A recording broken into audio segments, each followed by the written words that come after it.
تفسیر القرآن آج کا سبق سورۃ الشعراء آیت نمبر 63 سے 68 تک۔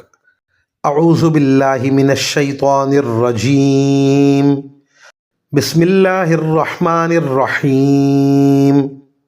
فأوحینا الی موسیٰ ان اضرب بعصاک البحر فانفلق فكان كل فرق كالطود العظيم وأزلفنا ثم الآخرين وأنجينا موسى ومن معه أجمعين ثم أغرقنا الآخرين إن في ذلك لآية وَمَا كَانَ أَكْثَرُهُم مُؤْمِنِينَ وَإِنَّ رَبَّكَ لَهُوَ الْعَزِيزُ الرَّحِيمُ۔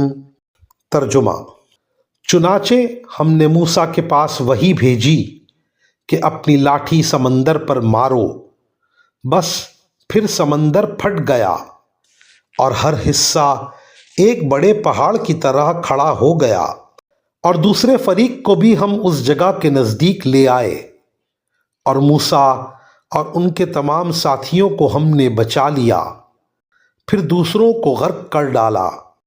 یقیناً اس سارے واقعے میں عبرت کا بڑا سامان ہے، پھر بھی ان میں سے اکثر لوگ ایمان نہیں لاتے۔ اور یقین رکھو کہ تمہارا پروردگار صاحب اقتدار بھی ہے، بڑا مہربان بھی۔ ان آیات کی تفسیر میں مفسرین کرام فرماتے ہیں اللہ تعالیٰ نے پانی کے کئی حصے کر کے ان کو پہاڑ کی طرح کھڑا کر دیا، اور ان حصوں کے درمیان خشک راستے بن گئے۔ فرعون کے لشکر نے جب دیکھا کہ سمندر کے درمیان راستے بنے ہوئے ہیں تو اس نے بھی اس راستے سے گزرنے کی کوشش کی، لیکن جب وہ لوگ وہاں پہنچے تو اللہ تعالیٰ نے سمندر کو اپنی اصل حالت پر لوٹا دیا، اور فرعون اور اس کے ساتھی اسی سمندر میں غرق ہو گئے۔ یہ تفصیل سورہ یونس میں گزر چکی ہے۔